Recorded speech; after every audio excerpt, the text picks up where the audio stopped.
এসআইআরের হেয়ারিং এর নামে মানুষকে নাজেহাল, তারই প্রতিবাদে আজ একটার পর একটা জায়গায় প্রতিবাদে নেমেছে সাধারণ মানুষ। এরপর কি হবে সেটা ভাবার বিষয়। উত্তপ্ত বাংলা, কোন জায়গায় বিডিও অফিসে ভাঙচুর, কোন জায়গায় আবার রেল অবরোধ। আর একটাই কারণ, এসআইআর এর নামে মানুষকে হয়রানি। নিঃশর্ত দাবিতে এসআইআর এর সমস্ত ভারতীয় নাগরিকদের নাম তুলতে হবে। যাদের ভোটার লিস্টে নাম ছিল তাদের নাম সেইভাবেই রাখতে হবে। এসআইআর এর নামে মানুষকে হয়রানি করা চলবে না। এই সমস্ত দাবি নিয়ে এদিন শুক্রবার সকালে সমুদ্রগড় স্টেশন সংলগ্ন এলাকার পারুলডাঙ্গা রেলগেটে রেল অবরোধে সামিল হলেন স্থানীয় এলাকার মানুষজনেরা। ভারতীয় নাগরিক সমাজ ও সকল মুসলিম সমাজের মানুষ এদিন এই রেল অবরোধ ও বিক্ষোভ সমাবেশ কর্মসূচিতে যোগ দেন। জিআরপিএফ আরপিএফ এর বাধা অতিক্রম করে এদিন রেল অবরোধ চালায় মানুষজন। শুক্রবার 7:50 থেকে 8:02 পর্যন্ত down Howrah Katwa local train আটকায় সাধারণ মানুষ। ঘটনাস্থলে উপস্থিত হয় কালনা জিআরপি এবং আরপিএফ। পরবর্তী সময় তাদের আশ্বাসে রেল অবরোধ সরিয়ে নেয় তারা। কিন্তু আদেও কি কোনো সমস্যার সমাধান হবে সেটা নিয়েই উঠছে প্রশ্ন সাধারণ মানুষের মনে। সৈয়দ জাফরের রিপোর্ট, সুন্দর বাংলা নিউজ। এসআইআর এর নামে হয়রানি করা হচ্ছে মানুষের, সেই মানুষকে হয়রানি করা চলবে না।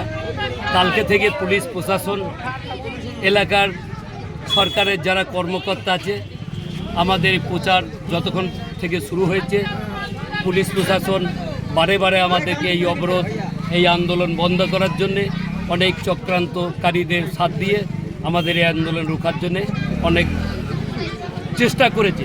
কিন্তু মানুষ, এই এলাকার জনগণ যাদের এসআইআর নাম থেকে তালিকা থেকে বাদ দিচ্ছে, যাদের নোটিশ করেছে, সেই মানুষগুলো আরও পথ চলতি মানুষ, প্রশাসনের বন্ধুরা আজকে এসে যেটুকানি সহযোগিতা করেছেন, আমাদের এই আন্দোলনটা জিয়ে থাকবে, এই আন্দোলন থেমে থাকবে না। আজকে প্রথম অবস্থাতেই আমরা যেটুকানি জানিয়েছি, এই 13 মিনিট 14 মিনিট হোক রেল অবরোধ করে যেটা জানানো হলো, এটা আমরা দিল্লি পর্যন্ত তার কপি পৌঁছাবো। আমাদের এসডিও, বিডিও, আরপিএফ, জিআরপি, এলাকার প্রশাসন, আমরা যতদূর যাওয়ার দরকার যাব, যেন কোনো মানুষের এসআইআর নাম করে হয়রানি করা চলবে না। এবং ক্যাম্প যদি করতেই হয়, হিয়ারিং যদি করতেই হয়, প্রত্যেকটা বুথে বুথে হোক, নতুবা পারুলডাঙ্গা নসরতপুর হাই স্কুল আছে আমাদের লোকালে, সেই পারুলডাঙ্গা নসরতপুর হাই স্কুলে আপনার ক্যাম্প বসুক, ক্যাম্পের মাধ্যম দিয়ে আমাদের হিয়ারিং হোক। হিয়ারিংয়ের নথিপত্র যেমন নেবে, আমাদের তেমন রিসিভ কপি দিতে হবে। এই দাবি নিয়ে আজকে আমরা রাস্তায় নেই। এটা কোন জায়গায় অবরোধ হলো? আজকে এটা এই ডাঙ্গাপাড়া পারুলডাঙ্গা রেলগেট। কোন ট্রেনে অবরোধ করলেন? এটা হচ্ছে আপনার ওই 8টার লোকাল, ওটা আছে হাওড়া লোকাল। কতক্ষণ অবরোধ চললো? কতক্ষণ অবরোধ করলেন?